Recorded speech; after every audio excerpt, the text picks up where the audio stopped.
Bienvenue sur Bible 365. Nous sommes contents que vous soyez avec nous aujourd'hui, pour écouter la lecture du livre de Job chapitre 36, 37, 38, 39, 40, 41 et 42. Demain nous commencerons avec le livre des psaumes. Si vous êtes nouveau, s'il vous plaît abonnez-vous à la chaîne, aimez et partagez-la pour encourager quelqu'un d'autre à écouter la Bible cette année. Bonne écoute. Job, chapitre 36. Élihu continua et dit : « Attends un peu, et je vais poursuivre, car j'ai des paroles encore pour la cause de Dieu. Je prendrai mes raisons de haut, et je prouverai la justice de mon Créateur. Sois-en sûr, mes discours ne sont pas des mensonges, mes sentiments devant toi sont sincères. Dieu est puissant, mais il ne rejette personne. Il est puissant par la force de son intelligence. Il ne laisse pas vivre le méchant, et il fait droit aux malheureux.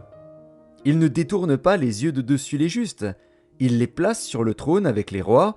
Il les y fait asseoir pour toujours, afin qu'ils soient élevés. Viennent-ils à tomber dans les chaînes ? Sont-ils pris dans les liens de l'adversité ? Il leur dénonce leurs œuvres, leurs transgressions, leur orgueil. Il les avertit pour leur instruction. Il les exhorte à se détourner de l'iniquité. S'ils écoutent et se soumettent, ils achèvent leurs jours dans le bonheur, leurs années dans la joie. S'ils n'écoutent pas, ils périssent par le glaive, ils expirent dans leur aveuglement. Les impies se livrent à la colère, ils ne crient pas à Dieu quand il les enchaîne. Ils perdent la vie dans leur jeunesse, ils meurent comme les débauchés. Mais Dieu sauve le malheureux dans sa misère, et c'est par la souffrance qu'il l'avertit. Il te retirera aussi de la détresse pour te mettre au large, en pleine liberté, et ta table sera chargée de mets succulents. Mais si tu défends ta cause comme un impie, le châtiment est inséparable de ta cause. Que l'irritation ne t'entraîne pas à la moquerie, et que la grandeur de la rançon ne te fasse pas dévier. Tes cris suffiraient-ils pour te sortir d'angoisse, et même toutes les forces que tu pourrais déployer ? Ne soupire pas après la nuit, qui enlève les peuples de leur place. Garde-toi de te livrer au mal, car la souffrance t'y dispose. Dieu est grand par sa puissance. Qui saurait enseigner comme lui ? Qui lui prescrit ses voies ? Qui ose dire « Tu fais mal » ? Souviens-toi d'exalter ses œuvres, que célèbrent tous les hommes. Tout homme les contemple, chacun les voit de loin. Dieu est grand, mais sa grandeur nous échappe. Le nombre de ses années est impénétrable. Il attire à lui les gouttes d'eau, il les réduit en vapeur et forme la pluie. Les nuages la laissent couler, ils la répandent sur la foule des hommes. Et qui comprendra le déchirement de la nuée, le fracas de sa tente ? Voici, il étend autour de lui sa lumière, et il se cache jusque dans les profondeurs de la mer. Par ses moyens, il juge les peuples, et il donne la nourriture avec abondance. Il prend la lumière dans sa main, il la dirige sur ses adversaires. Il s'annonce par un grondement. Les troupeaux pressentent son approche. Job, chapitre 37. Mon cœur est tout tremblant, il bondit hors de sa place. Écoutez, écoutez le frémissement de sa voix, le grondement qui sort de sa bouche. Il le fait rouler dans toute l'étendue des cieux, et son éclair brille jusqu'aux extrémités de la terre. Puis éclate un rugissement. Il tonne de sa voix majestueuse. Il ne retient plus l'éclair, dès que sa voix retentit. Dieu tonne avec sa voix d'une manière merveilleuse. Il fait de grandes choses que nous ne comprenons pas.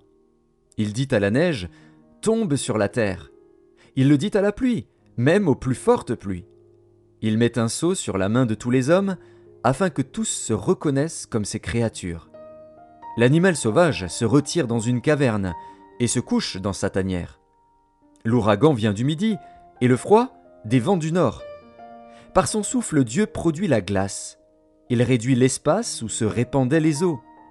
Il charge de vapeur les nuages, il les disperse étincelants. Leurs évolutions varient selon ses desseins, pour l'accomplissement de tout ce qu'il leur ordonne sur la face de la terre habitée. C'est comme une verge dont il frappe sa terre, ou comme un signe de son amour, qu'il les fait apparaître. Job, sois attentif à ces choses. Considère encore les merveilles de Dieu. Sais-tu comment Dieu les dirige et fait briller son nuage étincelant ? Comprends-tu le balancement des nuées, les merveilles de celui dont la science est parfaite ?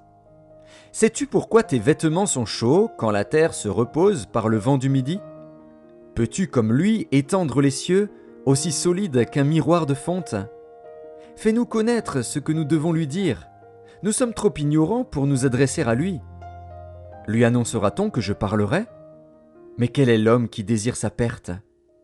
On ne peut fixer le soleil qui resplendit dans les cieux lorsqu'un vent passe et en ramène la pureté. Le septentrion le rend éclatant comme l'or. Oh, que la majesté de Dieu est redoutable! Nous ne saurions parvenir jusqu'au Tout-Puissant, grand par la force, par la justice, par le droit souverain. Il ne répond pas. C'est pourquoi les hommes doivent le craindre. Il ne porte les regards sur aucun sage. Job, chapitre 38. L'Éternel répondit à Job du milieu de la tempête et dit : Qui est celui qui obscurcit mes desseins par des discours sans intelligence? Saint terrain comme un vaillant homme, je t'interrogerai et tu m'instruiras. Où étais-tu quand je fondais la terre? Dis-le, si tu as de l'intelligence. Qui en a fixé les dimensions? Le sais-tu? Ou qui a étendu sur elle le cordeau? Sur quoi ces bases sont-elles appuyées? Ou qui en a posé la pierre angulaire? Alors que les étoiles du matin éclataient en chants d'allégresse et que tous les fils de Dieu poussaient des cris de joie? Qui a fermé la mer avec des portes, quand elle s'élança du sein maternel? Quand je fis de la nuée son vêtement et de l'obscurité ses langes? Quand je lui imposai ma loi et que je lui mis des barrières et des portes? Quand je dis « Tu viendras jusqu'ici, tu n'iras pas au-delà, ici s'arrêtera l'orgueil de tes flots » ? Depuis que tu existes, as-tu commandé au matin? As-tu montré sa place à l'aurore pour qu'elle saisisse les extrémités de la terre et que les méchants en soient secoués? Pour que la terre se transforme comme l'argile qui reçoit une empreinte et qu'elle soit parée comme d'un vêtement? Pour que les méchants soient privés de leur lumière et que le bras qui se lève soit brisé? As-tu pénétré jusqu'aux sources de la mer? T'es-tu promené dans les profondeurs de l'abîme? Les portes de la mort t'ont-elles été ouvertes? As-tu vu les portes de l'ombre de la mort? As-tu embrassé du regard l'étendue de la terre? Parle, si tu sais toutes ces choses. Où est le chemin qui conduit au séjour de la lumière?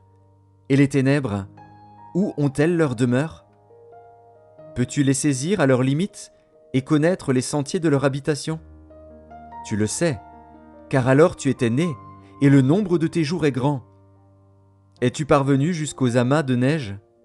As-tu vu les dépôts de grêle, que je tiens en réserve pour les temps de détresse, pour les jours de guerre et de bataille? Par quel chemin la lumière se divise-t-elle, et le vent d'Orient se répand-il sur la terre?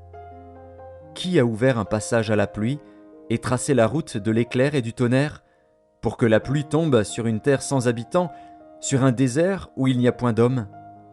Pour qu'elle abreuve les lieux solitaires et arides, et qu'elle fasse germer et sortir l'herbe? La pluie a-t-elle un père? Qui fait naître les gouttes de la rosée? Du sein de qui sort la glace, et qui enfante le frimas du ciel, pour que les eaux se cachent comme une pierre, et que la surface de l'abîme soit enchaînée? Noues-tu les liens des Pléiades, ou détaches-tu les cordages de l'Orient? Fais-tu paraître en leur temps les signes du zodiaque, et conduis-tu la grande ours avec ses petits?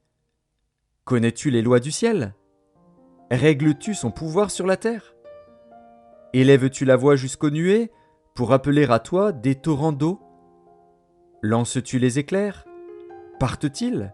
Te disent-ils, nous voici? Qui a mis la sagesse dans le cœur, ou qui a donné l'intelligence à l'esprit? Qui peut avec sagesse compter les nuages et verser les outres des cieux, pour que la poussière se mette à ruisseler et que les mottes de terre se collent ensemble? Chasses-tu la proie pour la lionne, et apaises-tu la faim des lionceaux, quand ils sont couchés dans leur tanière, quand ils sont en embuscade dans leur repère? Qui prépare au corbeau sa pâture, quand ses petits crient vers Dieu, quand ils sont errants et affamés? Job, chapitre 39. Sais-tu quand les chèvres sauvages font leurs petits? Observes-tu les biches quand elles mettent bas? Comptes-tu les mois pendant lesquels elles portent, et connais-tu l'époque où elles enfantent? Elles se courbent, laissent échapper leur progéniture et sont délivrées de leur douleur. Leurs petits prennent de la vigueur et grandissent en plein air, ils s'éloignent et ne reviennent plus auprès d'elles. Qui met en liberté l'âne sauvage et l'affranchit de tout lien? J'ai fait du désert son habitation, de la terre salée sa demeure. Il se rit du tumulte des villes, il n'entend pas les cris d'un maître. Il parcourt les montagnes pour trouver sa pâture, il est à la recherche de tout ce qui est vert. Le buffle veut-il être à ton service? Passe-t-il la nuit vers ta crèche? L'attaches-tu par une corde pour qu'il trace un sillon? Va-t-il après toi briser les mottes des vallées? Te reposes-tu sur lui parce que sa force est grande? Lui abandonnes-tu le soin de tes travaux? Te fies-tu à lui pour la rentrée de ta récolte? Est-ce lui qui doit l'amasser dans ton air? L'aile de l'autruche se déploie joyeuse. On dirait l'aile, le plumage de la cigogne. Mais l'autruche abandonne ses œufs à la terre et les fait chauffer sur la poussière. Elle oublie que le pied peut les écraser, qu'une bête des champs peut les fouler. Elle est dure envers ses petits, comme s'ils n'étaient point à elle. Elle ne s'inquiète pas de l'inutilité de son enfantement. Car Dieu lui a refusé la sagesse, il ne lui a pas donné l'intelligence en partage. Quand elle se lève et prend sa course, elle se rit du cheval et de son cavalier. Est-ce toi qui donnes la vigueur au cheval et qui revêt son cou d'une crinière flottante? Le fais-tu bondir comme la sauterelle? Son fier hennissement répand la terreur. Il creuse le sol et se réjouit de sa force. Il s'élance au-devant des armes. Il se rit de la crainte. Il n'a pas peur. Il ne recule pas en face de l'épée. Sur lui retentit le carquois, brille la lance et le javelot. Bouillonnant d'ardeur, il dévore la terre. Il ne peut se contenir au bruit de la trompette. Quand la trompette sonne, il dit « En avant !» Et de loin il flaire la bataille, la voix tonnante des chefs et les cris de guerre. Est-ce par ton intelligence que l'épervier prend son vol et qu'il étend ses ailes vers le midi? Est-ce par ton ordre que l'aigle s'élève et qu'il place son nid sur les hauteurs? C'est dans les rochers qu'il habite, qu'il a sa demeure, sur la cime des rochers, sur le sommet des monts. De là il épie sa proie, il plonge au loin les regards. Ses petits boivent le sang, et là où sont des cadavres, l'aigle se trouve.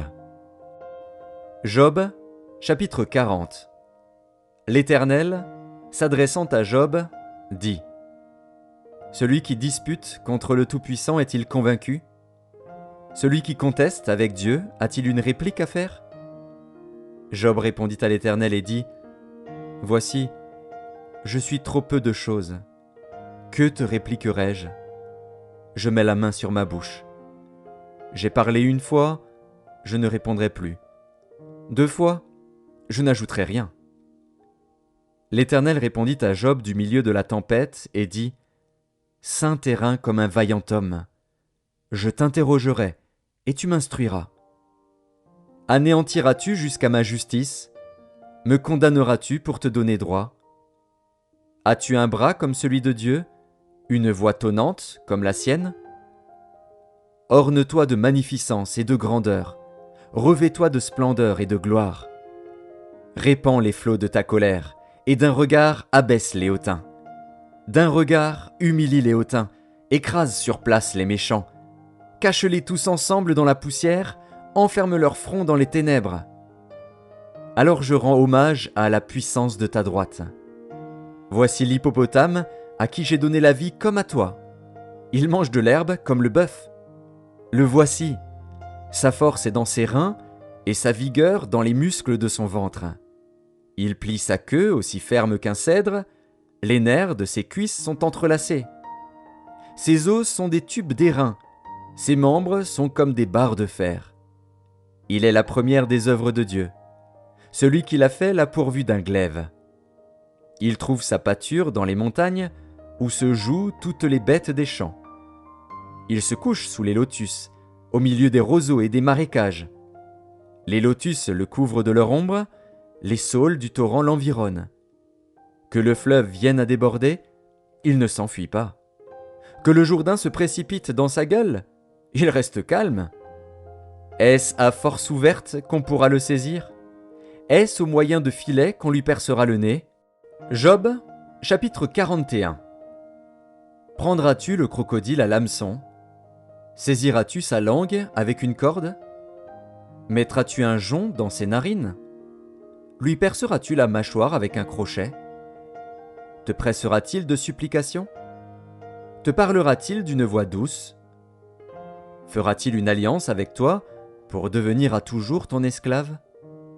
Joueras-tu avec lui comme avec un oiseau? L'attacheras-tu pour amuser tes jeunes filles?